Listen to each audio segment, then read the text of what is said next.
Vale, muchísimas gracias por seguir acá. Vamos a esperar a nuestro ponente. En unos momentos continuamos con este homenaje al doctor Pablo Arteta Manrique.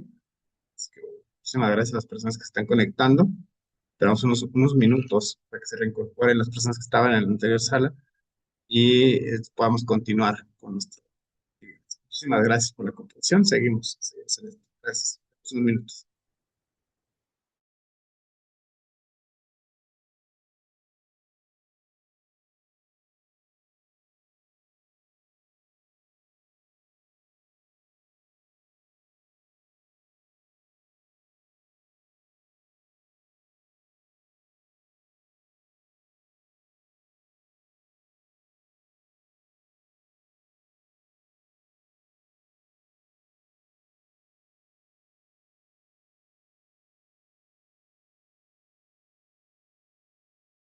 Listo. Genial. Muchísimas gracias. Gracias por el apoyo. Vamos a continuar con nuestro día de actividades, nuestro primer día de actividades. Esta es nuestra primera ponente de este lado. Nos acompaña Gema Ayekak, quien es prácticamente abogada, licenciada en Derecho, tiene maestría y doctorado en resolución de conflictos. Nos va a compartir un tema muy interesante, la concepción constitucional de los MASC en México.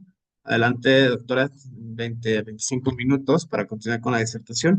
Muchísimas gracias a todas las personas que siguen con nosotros. Vamos a continuar con esto. Así que bueno, muchísimas gracias, Gemma. Bienvenida a este Congreso Internacional sobre mediación, neuroderechos y derechos humanos. Muchísimas gracias. Adelante. Muchísimas gracias, mi querido doctor Omar. Primero, agradecerte efusivamente todo el esfuerzo que has hecho para que esto sea realidad en dos sentidos. El primero es en homenajear, por supuesto, a Pablo Arteta, un hombre singular y valioso en muchas dimensiones, pero también porque en el contexto del Día de la Maestra y el Maestro haces este esfuerzo y lo haces de manera generosa, sin una finalidad secundaria. Es compartir generosamente el conocimiento de quienes hemos sido convocados por tu iniciativa. Por supuesto, hay y habrá inconvenientes siempre, pero estos no alcanzan a opacar el gran esfuerzo que has hecho. Te lo agradezco profundamente. Y bueno, en honor al homenajeado, quisiera empezar trayendo dos frases que me convocan y me resuenan profundamente. Y la primera es de Bertolt Brecht. Hay hombres que luchan un día y son buenos, hay otros que luchan un año y son mejores, hay quienes luchan muchos años y son muy buenos, pero hay los que luchan toda la vida, esos son imprescindibles. Y esta frase justamente para homenajear al querido Pablo, un convencido no solamente por el tema de la mediación, sino por sus finalidades más altas, que fueron, por supuesto, la justicia y la construcción de futuros mejores para quienes lo conocimos y también para quienes no conocemos todavía. ¿Ok? Y bueno, voy a empezar con una brevísima recapitulación de lo que nos ha convocado en los más que recordar que tenemos dos fuentes para estos mecanismos, la internacional, el artículo 33, Carta de las Naciones Unidas, Métodos Pacíficos de Resolución de Controversias, 1945, contexto posguerra y por supuesto con la aspiración de paz, paz entendida, en términos de Johann Galtung, la no reiteración del conflicto armado de manera tan lesiva como fueron la Primera y la Segunda Guerra Mundial.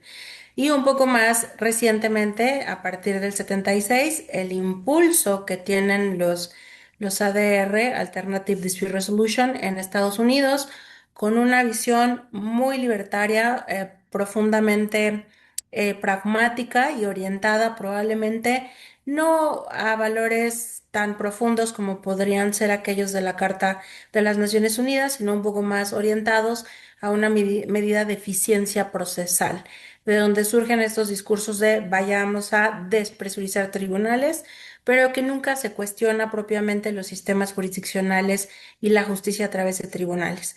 Entonces sabemos que hay alrededor del mundo muchísimas realidades que consideran pues de manera diferenciada y que incorporan en sus constituciones y en sus legislaciones internas de manera diferenciada estos mecanismos. Ahora me gustaría anticipar que en América Latina, a quien me voy a referir de manera enfática y para ese propósito Me voy a permitir compartir pantalla. Por ahí envié una solicitud para que me lo permitan.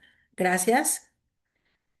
Hacer un brevísimo repaso de qué tenemos ahora en América Latina en cuanto a reconocimiento constitucional. Un reconocimiento breve y muy rápido, porque es solamente a manera de contexto, ¿no? Vamos a ver que en diferentes constituciones tienen diferentes reconocimientos. Aquí, por supuesto, les voy a compartir, voy a poner a su disposición el PDF con este material.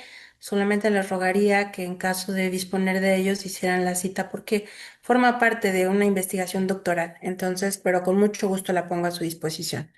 Es un resumen de qué tenemos en reconocimiento a través de América Latina, de los mecanismos y podemos identificar tres grandes bloques. El primer bloque que lo tiene reconocido solamente en relación con los conflictos de naturaleza laboral, especialmente los colectivos. Un segundo bloque que los tiene reconocidos en diferentes cuestiones muy enfocados a medidas de eficiencia procesal y otros, por ejemplo, en el caso de Argentina, tenemos la garantía de los gremios de concertar convenios colectivos de trabajo, recurrir a la conciliación y al arbitraje y al derecho de huelga. Y así diferentes cuestiones, pero me interesa pasar por tres estados, tres países que nos van a dar un contexto más claro y que finalmente me van a llevar a caer en la realidad mexicana. En Cuba, el artículo 93 de la Constitución de la República de Cuba de 2019, en el capítulo cuarto, Garantías de los Derechos, reconoce como garantía judicial el derecho de todas las personas a resolver sus controversias utilizando métodos alternos de solución de trabajo. Aquí el texto específico del artículo 93 de la Constitución de Cuba. ¿Ok? Es el primer caso que me parece significativo para nuestro análisis. El segundo caso, que es el de Venezuela, la Constitución de la República Bolivariana de Venezuela, que en el artículo 253 establece, eh, reconoce a los medios alternativos de solución de justicia como parte del sistema de justicia y adicionalmente establece que las leyes promoverán el arbitraje, la conciliación, la mediación y cualesquiera otros medios alternativos para la resolución de conflictos. Me refiero específicamente al artículo 253 y 258 y aquí en el 258 hay una cuestión adicional porque contempla no solamente los mecanismos, sino que establece las bases para lo que sería establecer jurisdicciones de paz, jueces o juezas de paz que desde aquí ya venían anunciados para ser elegidos por votación universal directa y secreta conforme a la ley, que me imagino nos va a empezar a resonar con algunas cuestiones que vivimos en la realidad mexicana.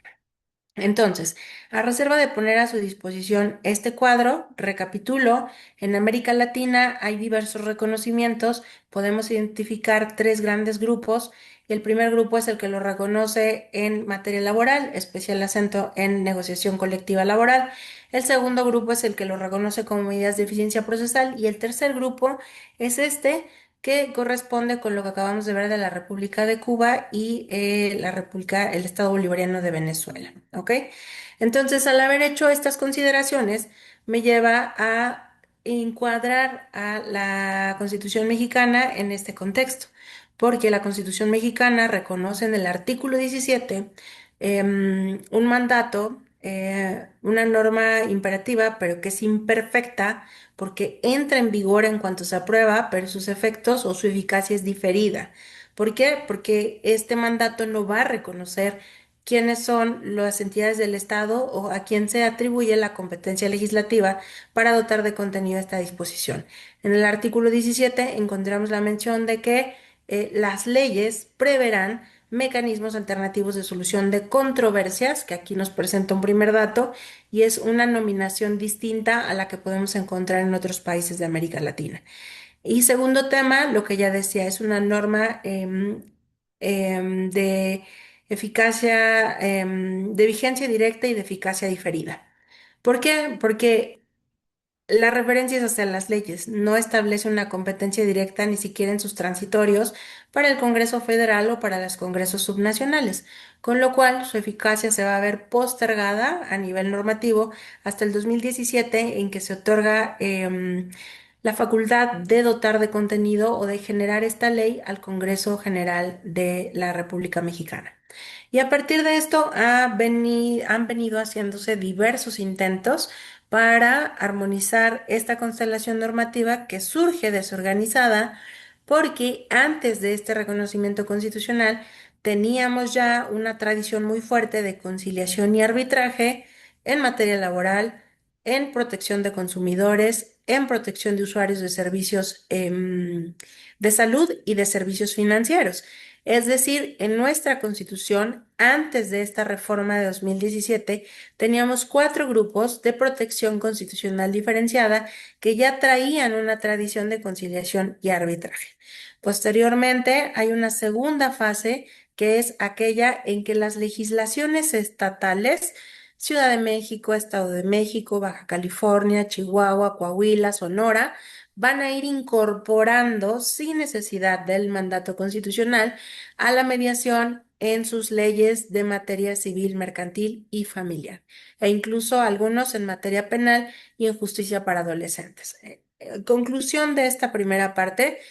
El reconocimiento legal de los mecanismos alternativos de solución de controversias en México surge desorganizado en tres fases por lo menos. La primera, grupos de protección constitucional diferenciada con enfoque en conciliación y arbitraje. Segunda fase, la incorporación de mecanismos en las leyes de procedimiento civil, mercantil y familiar.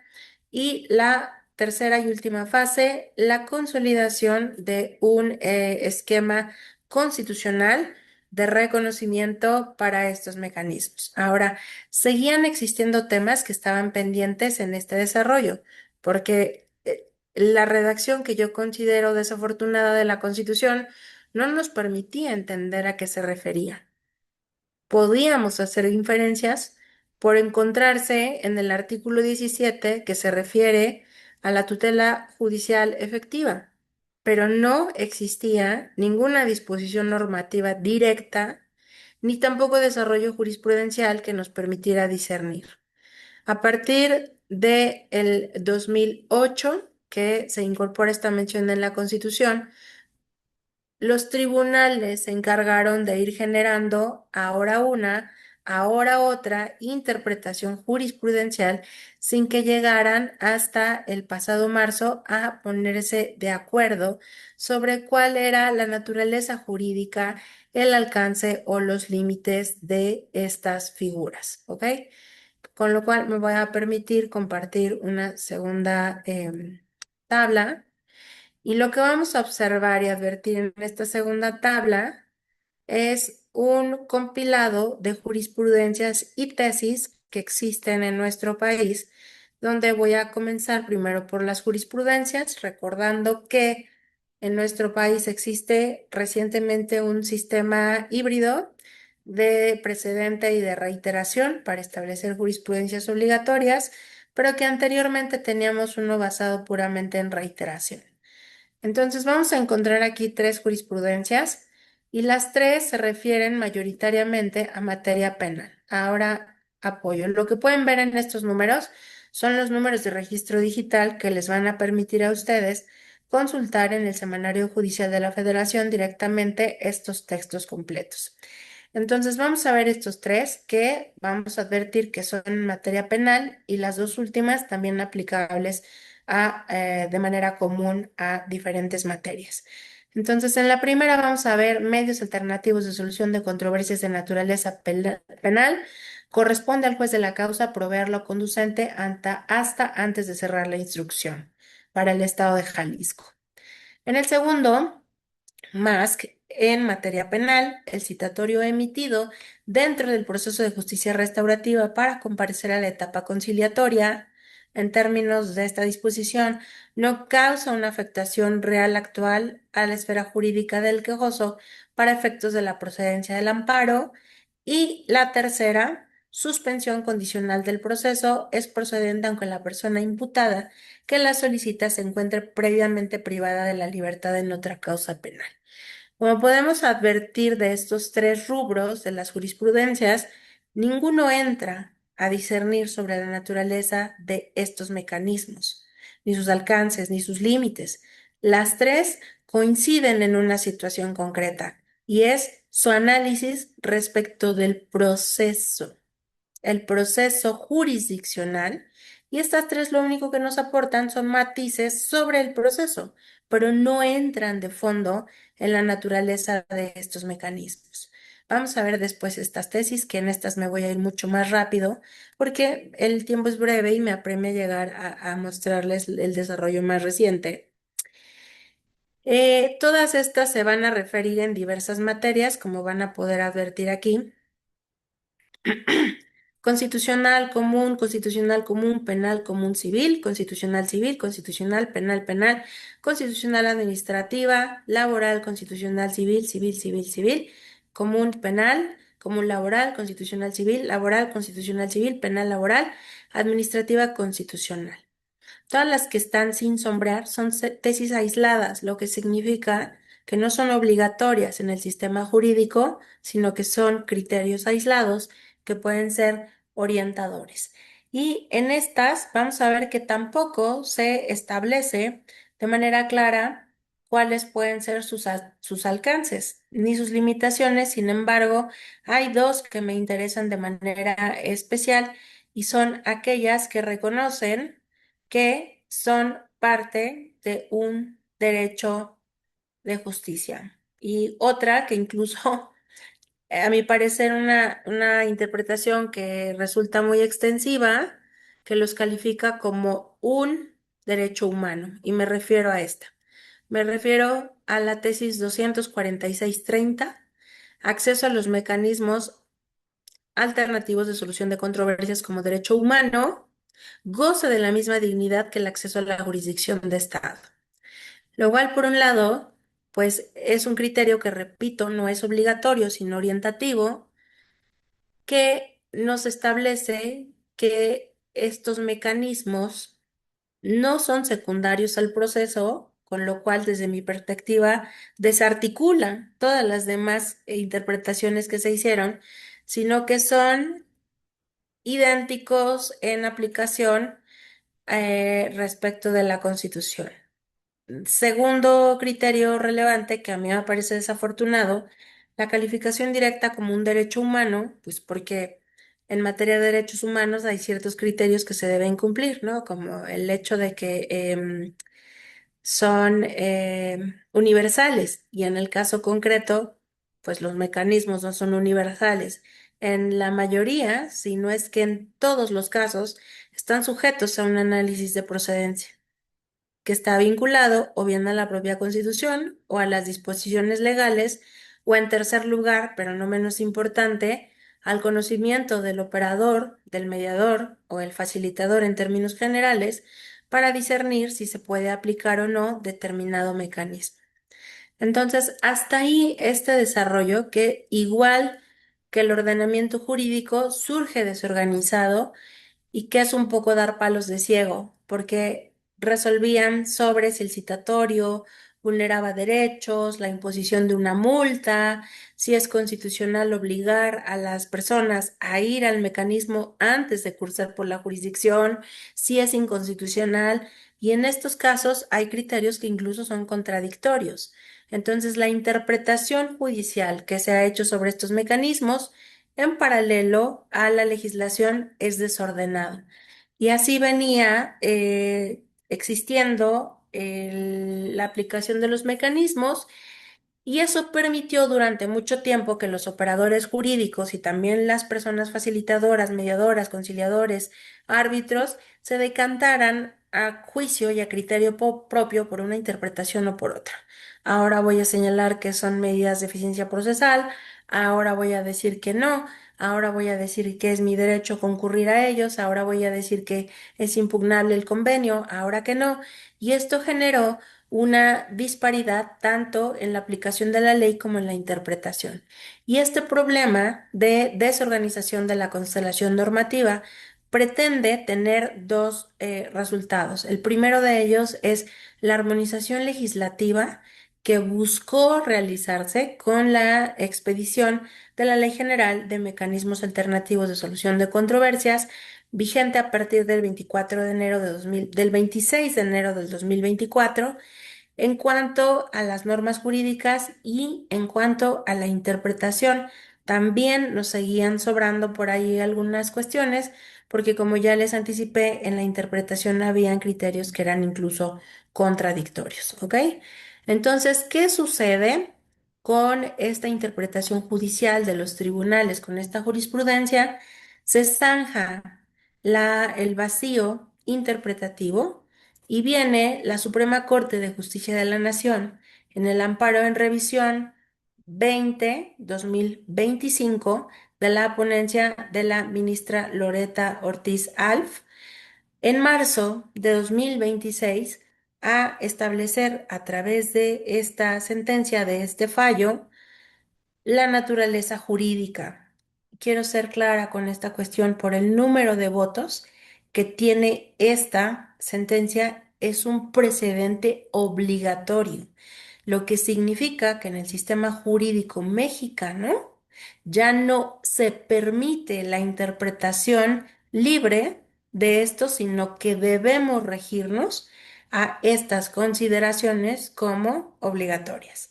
Y aquí me permití traer a la vista directamente el contenido del párrafo 59, que resulta de mucha utilidad, pues hace una correlación interesante entre el artículo primero constitucional, que establece las obligaciones del Estado en relación con los derechos humanos, y en el segundo párrafo, a partir del punto, vamos a ver que va a ser muy claro con esta situación.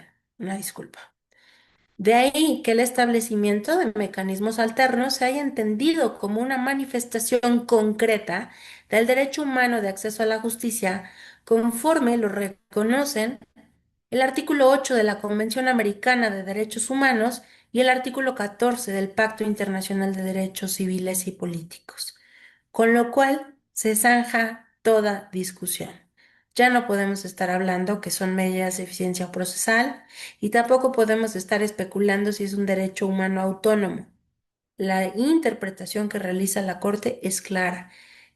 Los mecanismos constituyen por sí mismos una vía de acceso al derecho humano de acceso a la justicia, con lo cual en nuestro país el acceso a la justicia se termina consolidando en dos vertientes, ¿ok? Me gustaría terminar de leer este párrafo porque la verdad es que es muy fuerte la interpretación que se hace. Así los mecanismos alternativos de solución de controversias se configuran no únicamente como instrumentos de política judicial, sino como parte de las garantías mínimas que deben estar al alcance de las personas para hacer efectivos sus derechos, lo cual entraña ya de sí obligaciones directas del Estado, la protección, la garantía y en caso de que exista una violación, pues la reparación, la investigación y la reparación en relación con esto, ¿ok? Esto después va a tener una serie de consideraciones en el párrafo 60, donde va a traer la exposición de motivos también de la ley general a la que me he referido, pero me interesa de manera especial, discúlpenme, a partir del párrafo 68, donde establece que el acceso a estos mecanismos está relacionado con el derecho humano que tienen las personas de acceder a la justicia y que no responde únicamente a razones de eficiencia institucional, sino que tiene fundamento sólido en el marco constitucional y convencional de derechos humanos, y realiza una enunciación eh, de algunos mecanismos sin llegar a ser excluyentes, y termina redondeando la idea exponiendo que el Estado mexicano cedió parcialmente el monopolio exclusivo de la resolución de conflictos, abriendo vías más ágiles, flexibles y accesibles em, para la ciudadanía. Esta interpretación cobra especial relevancia si se considera que el derecho de acceso a la justicia debe entenderse en sentido amplio como el derecho de las personas a contar con medios efectivos, ¿ok? Entonces, hay aquí también en los párrafos siguientes dos cuestiones que me parecen de mucho valor, porque nos va a remitir a dos valores y a dos conceptos que seguramente les van a sonar y les van a resonar mucho a ustedes, porque dice, en este entendimiento se desprende del propio texto constitucional del artículo 17 que el primer párrafo prohíbe expresamente la autotutela y el uso de la violencia para reclamar derechos, estableciendo así que la función jurisdiccional y en general los cauces institucionales de solución de conflictos tienen como finalidad la preservación de la paz social mediante métodos racionales y no violentos. ¿Ok? Esta sentencia, por supuesto, ya no me da tiempo de desarrollar todo lo que me gustaría desarrollar en relación con esta sentencia, pero les invito, los exhorto enfáticamente a que la consulten, porque lo cierto es que es una sentencia que resuelve muchos temas interpretativos, incluso esta cuestión sobre si deben ser de acceso obligatorio o de agotamiento obligatorio antes de concurrir a la jurisdicción, pero el núcleo central y la concepción que vamos a tener en este ámbito, y con esto quiero redondear esta idea para pasar a un gráfico que va a evidenciar finalmente cómo quedó conformado en el ámbito constitucional el reconocimiento de los MASC. Evidencia dos cosas. Primero, no se trata de meras medidas de eficiencia procesal, con lo cual se abandona de manera clara la percepción puramente liberal de Estados Unidos con el movimiento ADR, ¿no?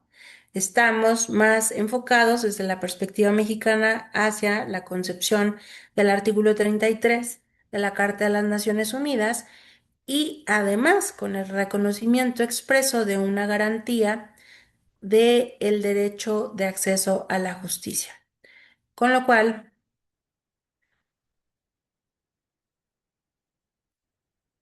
un segundito, ¿eh?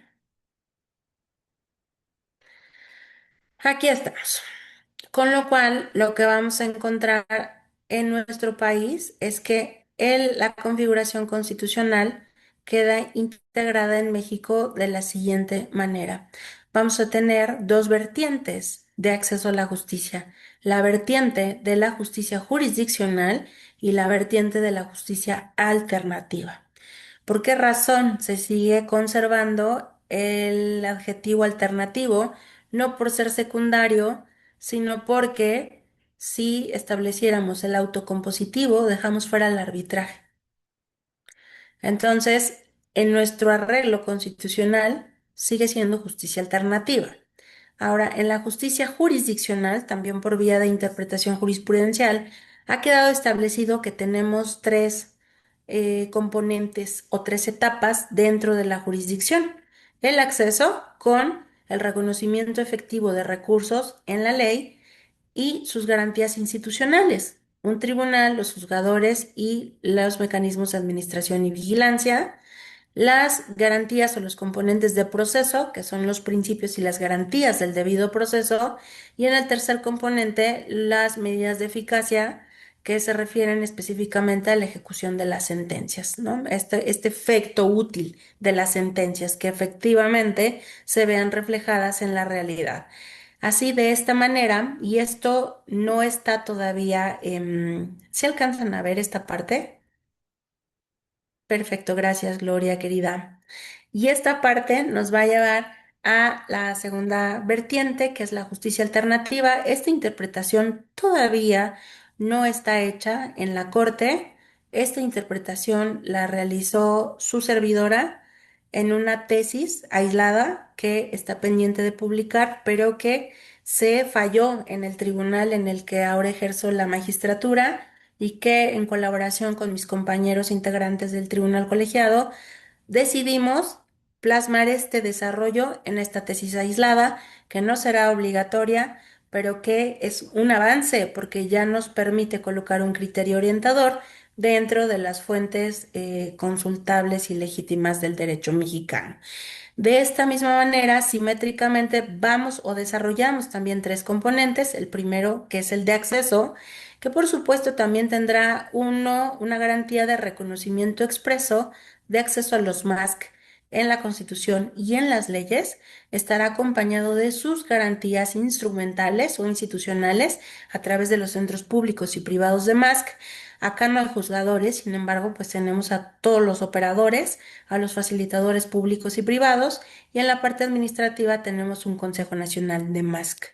Y en cuanto al segundo componente, en cuanto al procedimiento, pues aquí no tenemos garantías procesales porque la naturaleza, como sabemos, no es la misma. No se trata de un contradictorio, sino que son mecanismos diversos que admiten principios diversos. Y en este segundo segmento vamos a tener los principios de los MASC, que son ampliamente conocidos por todos. Voluntariedad, confidencialidad, todos estos principios van a integrar este segundo componente. Y finalmente, en el tercer componente, el componente de eficacia que ya se encuentra en la ley y es la posibilidad de que los convenios celebrados sean homologados a la eficacia de las cosas juzgada, cumpliendo determinados requisitos de ley y que una vez homologado o conseguida esta homologación de cosa juzgada, son susceptibles de ser ejecutados en vía de apremio directamente por los operadores jurisdiccionales. ¿Por qué razón? Por la jurisdicción, porque es una facultad exclusiva de la jurisdicción. El ejecutar coactivamente resoluciones, o en este caso convenios, sí que es una prerrogativa exclusiva de la función jurisdiccional. Y de esta manera voy concluyendo señalando que en nuestro país el sistema o los mecanismos alternativos de solución de controversias que tienen esta denominación no porque se comparta teóricamente, sino porque es la nomenclatura que se aplicó en la Constitución General desde el 2008, constituye dos vertientes de acceso a la justicia por vía jurisdiccional, la justicia por vía alternativa, y que estos a su vez van a tener tres elementos o tres etapas.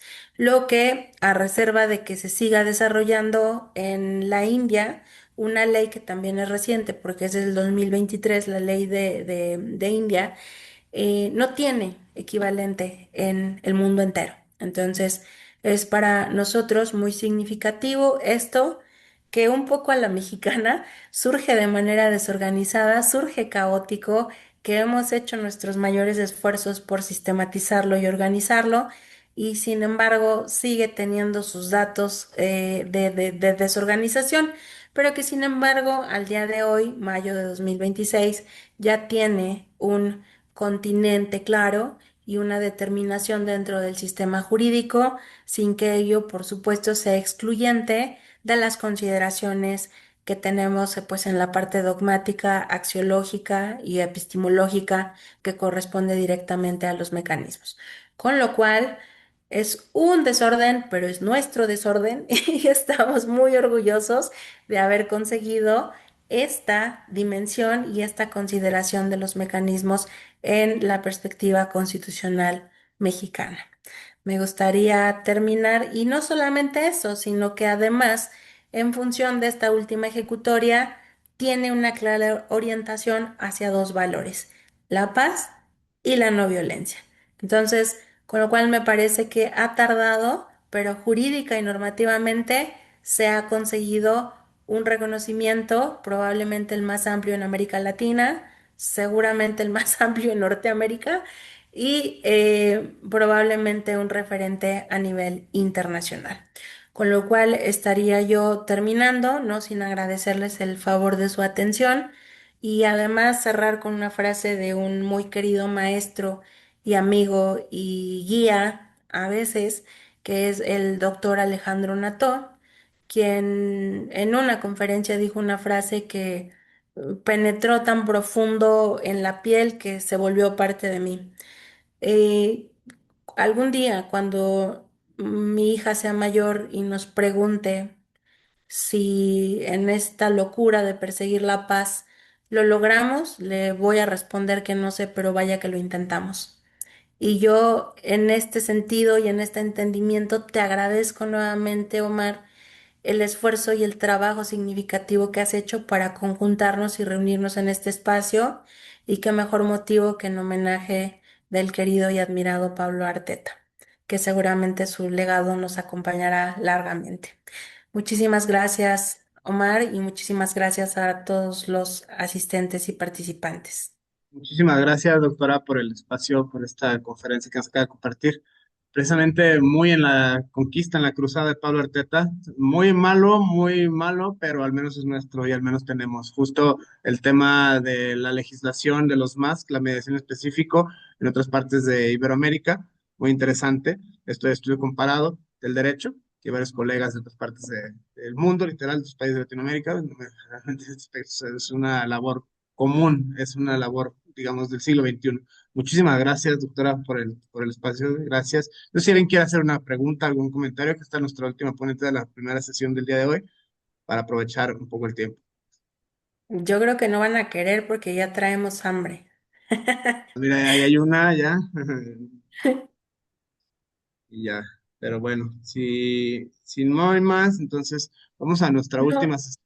Sí, adelante, si quieres, Gemma, responde. perdón, sí, voy a contestar nada más Sí. esta. ¿Cuál sería el futuro de los más que en materia administrativa? ¿Cómo se armoniza el principio de voluntariedad e interés público en el derecho administrativo? En el entendido que los funcionarios tienden a no poner de su parte por miedo a que se les acuse de corrupción. Ok, esas son dos, Claudio, pero venga. El futuro de los más que en materia administrativa será el que determinen darle los operadores. Porque nuevamente es muy cómodo sentarnos en el sillón y adoptar la postura de acreedores y esperar a que el Estado instrumente todo y perdemos de vista muchas veces que este es un trabajo conjunto. El problema de la injusticia, la inseguridad y la violencia son problemas estructurales. Si son problemas estructurales, entonces demandan soluciones estructurales y nosotros somos parte de esa estructura. ¿Cuál será el futuro? El que nosotros queramos que sea. Vamos a meter manos a la obra, litigio estratégico, opiniones técnicas, mejores prácticas. Vamos a seguir. Por la parte que refiere a los directivos de esta implementación, yo me siento muy tranquila, al menos en lo que refiere a nivel federal, porque el titular actual del Centro Público del Tribunal Federal de Justicia Administrativa es un aliado y de hecho es un experto en justicia terapéutica. Entonces, a mí me da ilusión, me da esperanza, vamos viendo cómo se va consolidando. Y en la Ciudad de México, también el presidente del Tribunal de Justicia Administrativa de Ciudad de México tiene un amplio dominio y tiene visiones pues muy orientadas también a los enfoques pacíficos. Yo auguraría un buen futuro en esto. Y pues eso no implica que no tengamos que seguir trabajando en lo demás. Y el principio de voluntariedad es muy simple. Es un cambio en la idea, o sea, de la gobernanza clásica, de las modalidades de gestión basadas en control donde todo está en orden y tú eres el gobernado y la administración es quien te gobierna y todo está en orden y si se sale alguien entonces hay que sancionar. O sea, los modelos clásicos de administración basados en control y en modelos punitivos han dejado de funcionar. Hay que entender que tenemos que estar leyendo con los nuevos paradigmas de derecho a la buena administración pública, la nueva gestión pública y gobernanzas en el sentido contemporáneo. El marco jurídico mexicano todavía tiene que mejorarse bastante, pero estamos en camino. Considerando que tenemos menos de año y medio, me parece que va muy bien. Y en el tema de que se les acuse de corrupción, pues hay dos vías. La primera, que construyamos contextos de confianza, para eso es el dictamen técnico jurídico. Prioritariamente me he encargado de estar tocando la puerta significativamente para que nos escuchen en los tribunales, pero hay otra y es la obligatoria y es que las leyes se modifiquen. Entonces, si el legislador no quiere hacerlo, pues llévenles esta ejecutoria o vamos a hacer litigio estratégico o vamos a procurar entre todos que esto sea una realidad. Muchas gracias. Muchísimas gracias, Gemma, por la participación, por el apoyo. Un fuerte aplauso, virtual o simbólico en este aspecto. Muchísimas gracias. Se agradece el espacio. Y bueno, vamos a cerrar esta primera reunión de los 2 días, de los 4 sesiones. Vamos a cerrarla con la participación de Carmen Gloria Brevis de Chile. Ella nos acompaña desde Chile. Prácticamente ella tiene un máster en Derecho de Familia e Infancia por la Universidad de Barcelona. una especialización en coordinación de parentalidad y experta universitaria en prácticas restaurativas UDIMA, en máster en gestión colaborativa de conflictos, es mediadora familiar y bueno, muchísimas gracias Carmen por ayudarnos con este espacio, con este homenaje a nuestro querido doctor Pablo Arteta. Mandamos homenaje, un gran honor estar acá en su nombre. Pero bueno, sin más, nos vas a compartir tu conferencia en este aspecto. Adelante, bienvenida igual. Muchísimas gracias.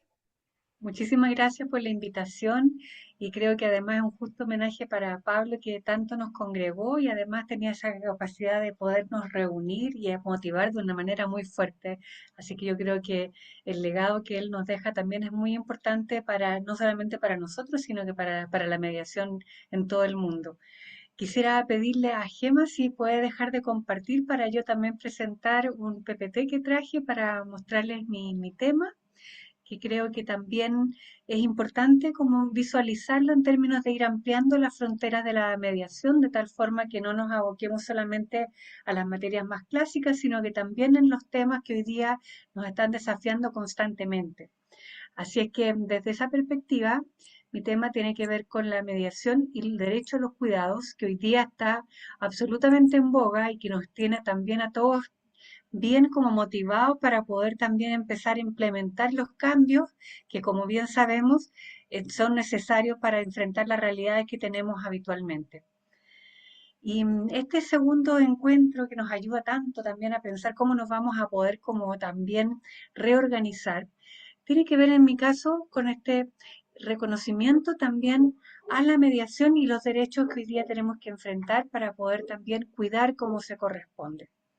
Y desde esta perspectiva, yo lo planteé en términos de primero pensarnos como, cómo la cultura de la paz, este estado al que también queremos todos como promover y que esté presente en nuestro desempeño, cómo también lo podemos visualizar tomando también lo que decía en consideración Gema recién, o sea, cómo plasmarlo tanto en la justicia como en la igualdad, como en el respeto y la cooperación, que son nuestros siempre como nuestros tan grandes como valores, pero que también tenemos que de alguna forma hacerlo realidad. Porque una cosa es lo que muchas veces se plantea desde la teoría y otra cosa es cómo nos hacemos cargo de poder también propiciar esta justicia en términos de las relaciones que establecemos. Y desde ahí yo también quise plantearles de que la cultura de paz nos involucra a todos, no es algo que nos tenga como a cada uno como haciendo el esfuerzo en común, sino que cuando nos vamos como también sumando entre todos, también logramos de que esto vaya abarcando a todos los niveles, tanto a nivel como familiar, comunitario, social, de tal manera que también podamos ir todos tomando en cuenta nuestra responsabilidad en poderla co-crear.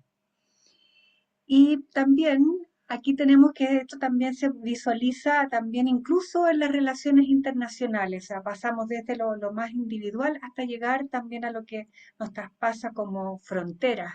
Y ahí también tenemos muchas veces que los problemas que enfrentamos no solamente son locales, sino que también nos van desafiando en paralelo a nuestras sociedades.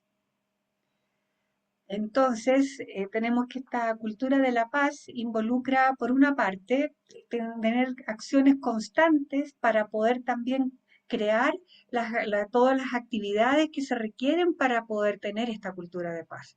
También impulsarla, como también lo hacía muy bien Pablo Arteta, en esto de también difundir para impulsar. No es solamente para que se conozca la mediación, por ejemplo, sino que es para que también las personas la vayan aplicando en sus cotidianidades y no solamente en las materias, por ejemplo, como es en Chile, que es obligatoria en alimentos en relación directa y regular, que son los que se conoce como visita, y el cuidado personal, que define con quién viven los hijos, sino que también ponerla al servicio de las relaciones entre las familias, en las organizaciones y a nivel social.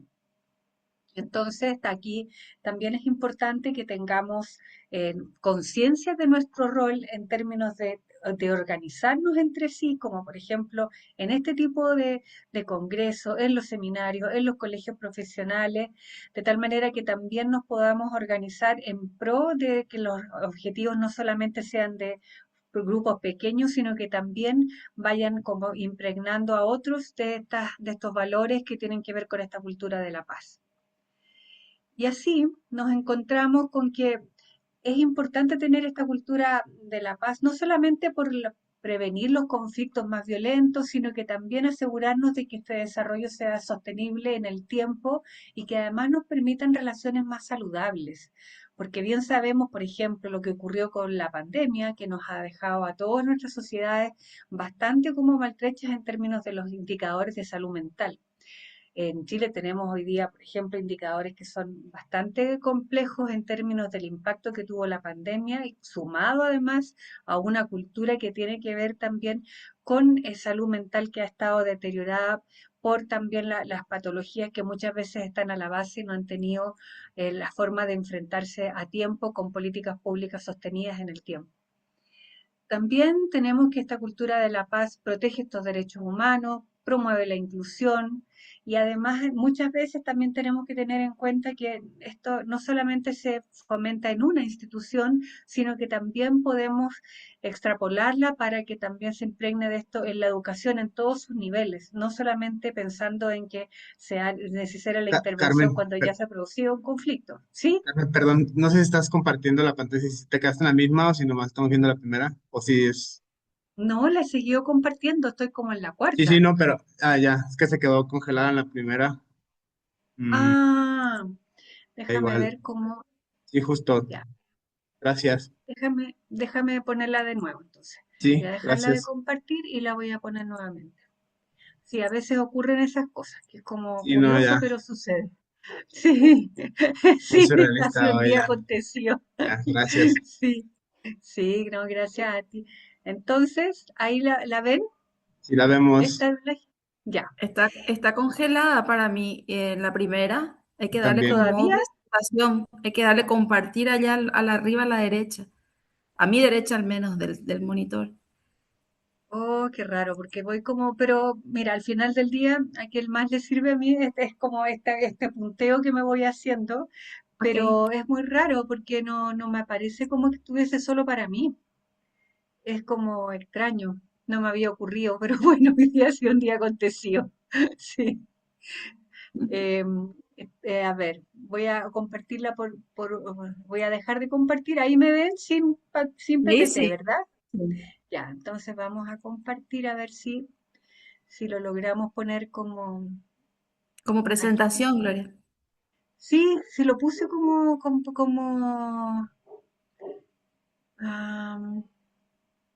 presentación, pero no sé qué ha ocurrido. Ahí la ven la primera, ¿verdad?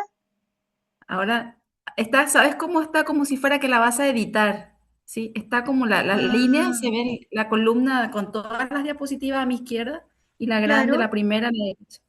Está como a modo edición para mí. sí, claro. Y Sí, ahí que ven. Gloria, porque de tu lado, en tu pantalla del lado izquierdo, tienes en la lateral las Ujú, miniaturas. A ver, intenta dar clic ahí en la siguiente. Miniatura. ujú. Ahí compartir, ahí, y ahí, no da. Yo la Vamos tengo a, como Parece que no. quieta, ¿cómo Mira, qué? está está así. física. Si te parece, Gloria, la compartes en el chat si es tu voluntad y te Ujú, ayudo a ver si puedo ujú. manipularla aquí. Sí, déjame ponerla acá. A ver, ujú. Voy a cerrarla de acá. Ok, como,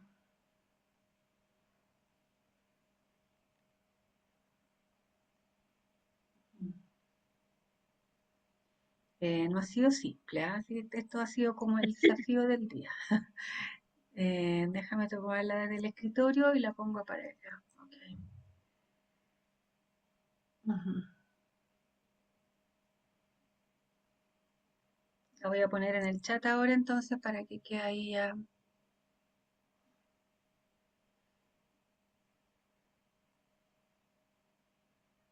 Ok, ahí va.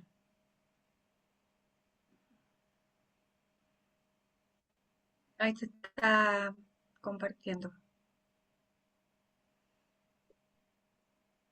ya debiese estar ahí lista, Gemma, ¿sí? Aquí ya está. Ahora voy a intentar yo Ujú. compartirla y te aviso.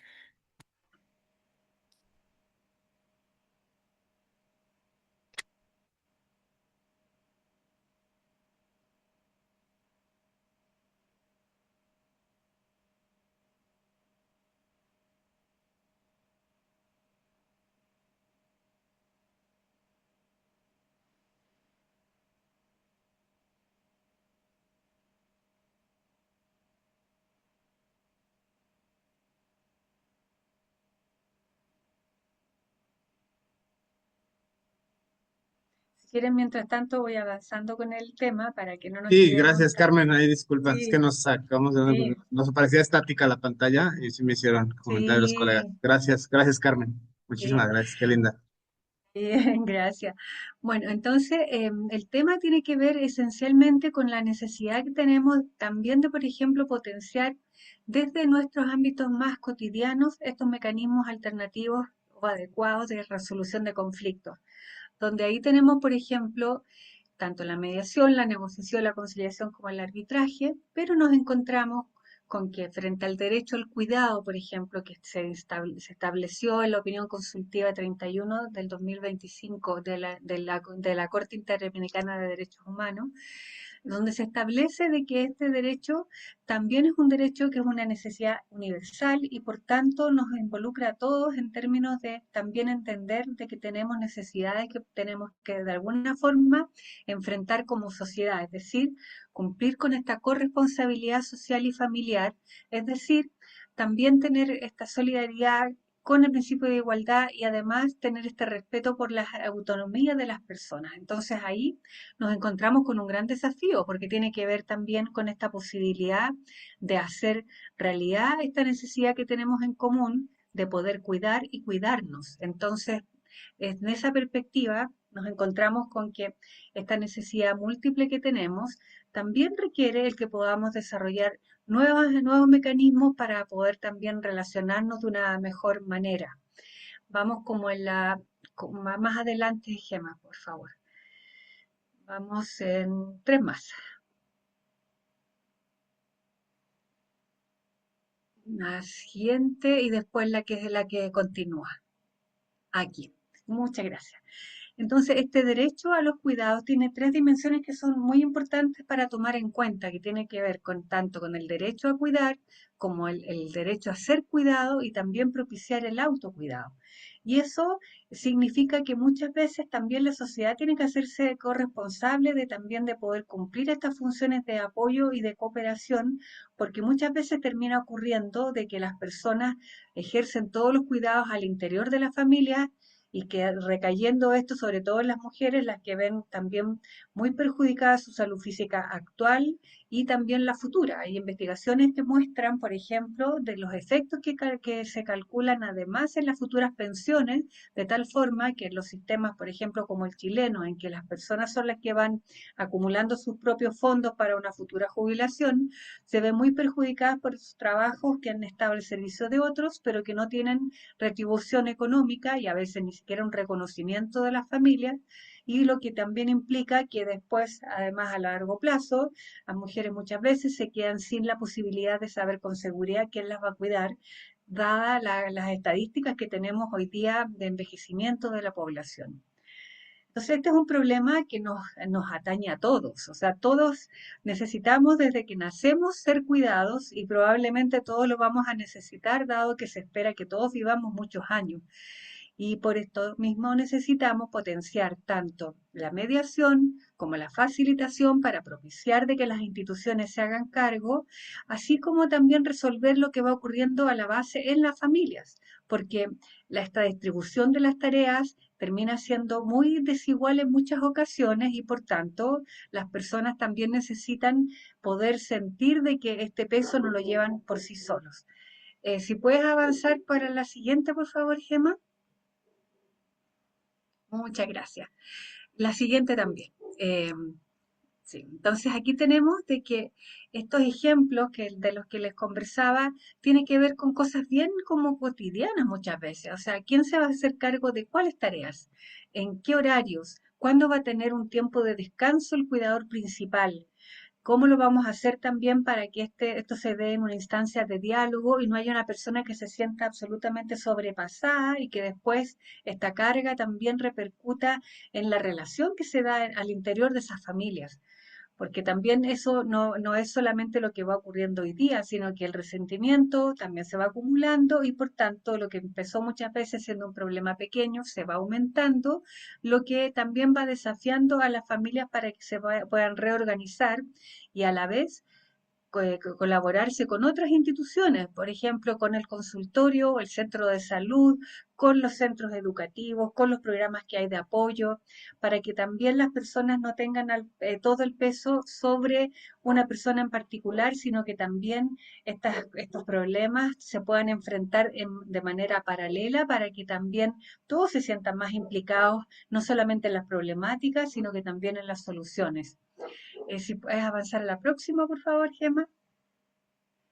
Aquí también tenemos un tema que está bien como de vanguardia, que tiene que ver con la facilitación de los bienes comunes, tema que también nos ha traído bien como interesados a lo que estamos profundizando en nuestras prácticas y en nuestras investigaciones, para también no solamente mirar los bienes comunes como los recursos naturales, sino que también el acceso a la salud, a la seguridad social, a la vivienda, a la educación y por tanto utilizar los mecanismos de facilitación muchas veces ayuda a la coordinación entre las instituciones y los programas que van, por ejemplo, en paralelo. Aquí sucede mucho que hay distintos programas y que estos no hablan entre sí.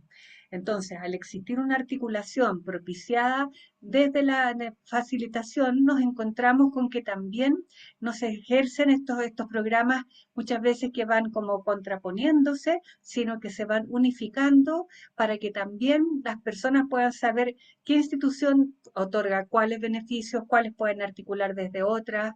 Y eso también nos desafía tanto como a los que intervenimos en los conflictos, como también en nuestros diálogos con las instituciones, porque tenemos muchas veces diálogo entre nosotros, en los mediadores, en los que estamos más cerquita de nuestra labor, pero nos cuesta un montón salir de nuestros espacios para también influir en la creación de las políticas públicas.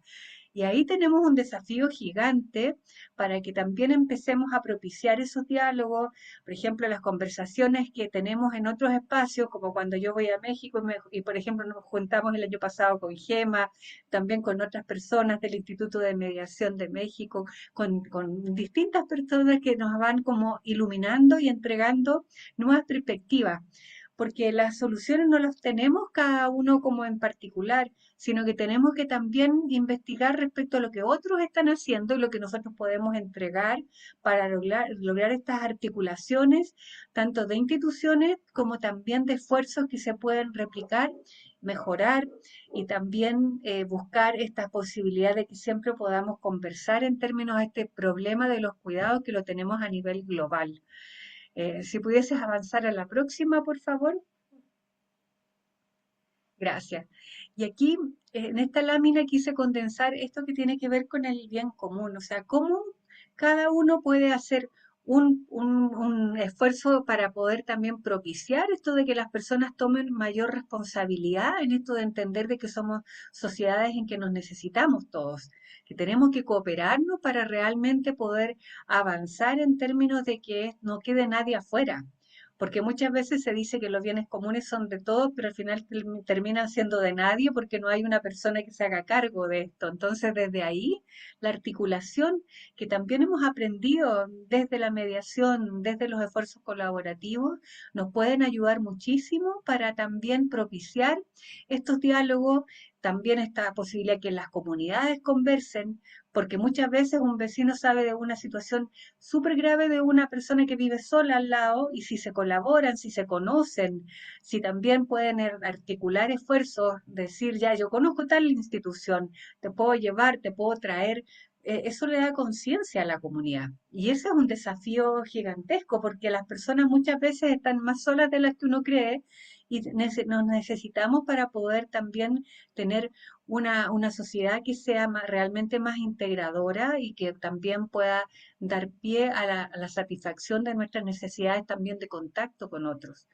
Así que desde esta perspectiva fue que realicé esta presentación pensando sobre todo en cómo podemos utilizar las herramientas colaborativas y les quise poner en la última diapositiva, que es la que viene, que les va a presentar Gema ahora, también quise mostrarles esto que tiene que ver con tanto de que la mediación nos puede también llevar a que las personas puedan tomar iniciativas para poder también encontrar nuevas soluciones. O sea, no es quedarnos como en las instituciones que muchas veces se quedan como con una lectura o una interpretación que han tomado desde las decisiones tomadas en un escritorio, sino que más bien se escuchen a los protagonistas de estas necesidades y también muchas veces podemos encontrar soluciones súper atingentes a lo que ellos expresan, porque desde un escritorio muchas veces no se conoce realmente lo que sucede en las problemáticas de terreno.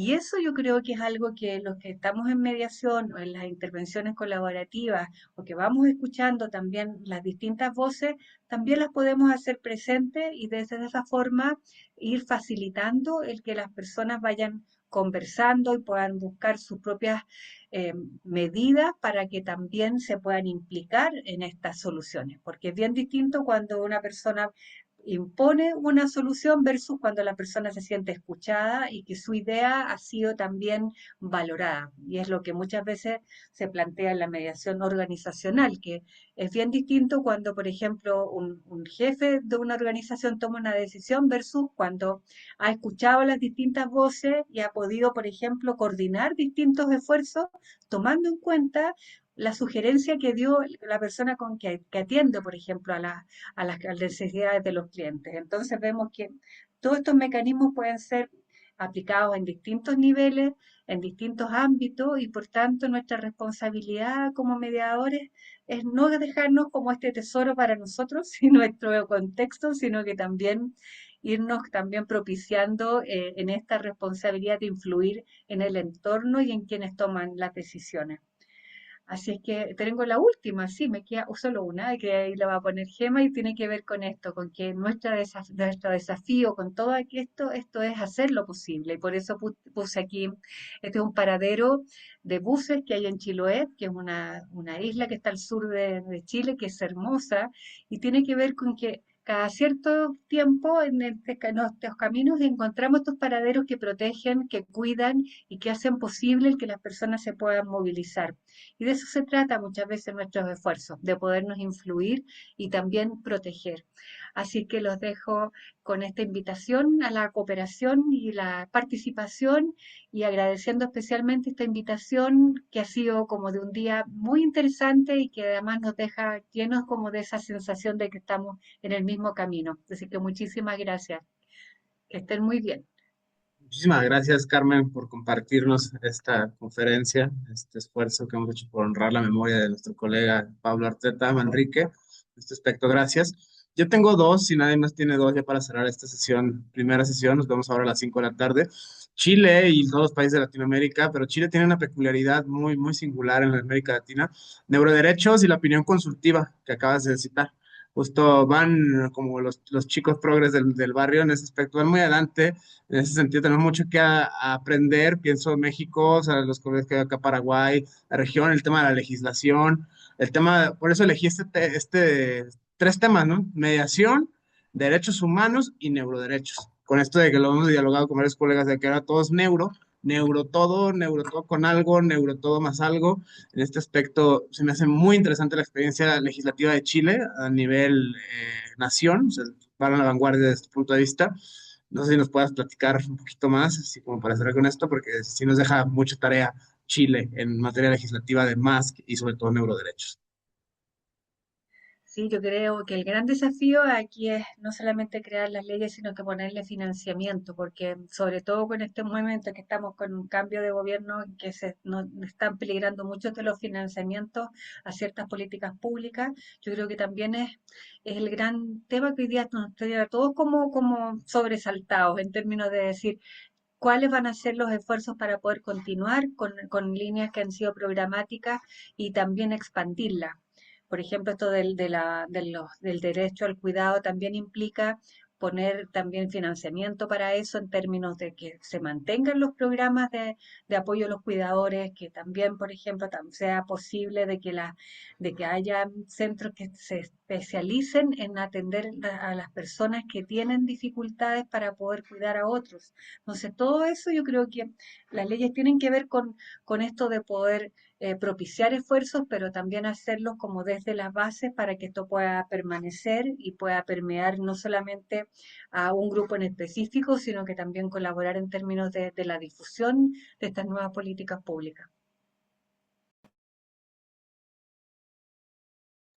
Maravillosa la experiencia comparada, una materia obligatoria desde el punto de vista del siglo XXI, no solo en MASC, sino en otras también tablas de materias de derecho y derechos humanos en general, filosofía del derecho, muchos temas por los cuales hay que aprender el diálogo, por eso es que, entre otras cosas del homenaje, honrar la memoria de Pablo y hacer este diálogo entre mediadores profesionales de la región. En Iberoamérica es muy interesante esta aproximación, te agradezco mucho. No sé si alguien más tenga alguna comentario, algún pregunta, duda o algo para cerrar con esta primera ronda de nuestro primer día de actividades. Si no hay más nadie, doy oficialmente por concluido esta primera y nos vemos a las 5 de la tarde, tiempo de México, para la segunda sesión, este mismo link, y vamos generando muchos aprendizajes para seguir en este homenaje al doctor Pablo Arteta Manrique de Colombia. Muchísimas gracias a todas las personas que están acá y a todas las personas que hacen esto posible. Seguimos en contacto, nos vemos a las 5 de la tarde. Gracias, gracias, gracias. Saludos. Chao, muchas gracias. Gracias, que estén muy bien. Chau.